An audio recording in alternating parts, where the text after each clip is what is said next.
Praise the Lord. கர்த்தருடைய பரிசுத்த நாமத்திற்கு மகிமை உண்டாதாக. இந்த நாளிலே நாம் தியானிக்க இருக்கிற வேத பகுதி மத்தேயு எழுதின சுவிசேஷம் 6ஆம் அதிகாரம் 33ஆம் வசனம்.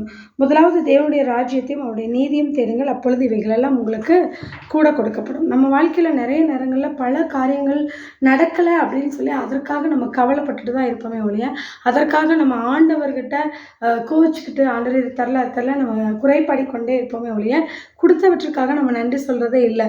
முதல்ல கொடுத்ததுக்கு நன்றி சொல்லணும். இப்போ ஒரு பிள்ளை நம்ம உதவி செஞ்சோம் அப்படின்னா அவங்க நம்ம எதாவது கொடுக்கும்போது நன்றின்னு சொல்லிட்டாங்கன்னு வச்சுக்கோங்களேன், நமக்கு ரொம்ப சந்தோஷமாக இருக்கும்.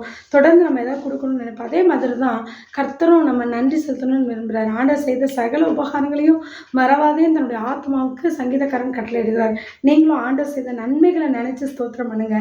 ஆண்டவருடைய ராஜ்யத்தை தேடுங்க, அவருடைய நாமத்துக்காக நில்லுங்க, அவரை ஸ்தோத்திரிங்க, அவரை துதியுங்க, அவரையே நோக்கி பாருங்க. கர்த்தர் உங்கள் எல்லாவற்றுக்கும் உங்களுடைய தேவைகள் எல்லாவற்றையும் கர்த்தர் சந்திப்பார். உங்களுடைய வாஞ்சைகளை நிறைவேற்றுவார். உங்களுக்கு இன்னது தேவை என்று அவர் அறிந்திருக்கிறார்.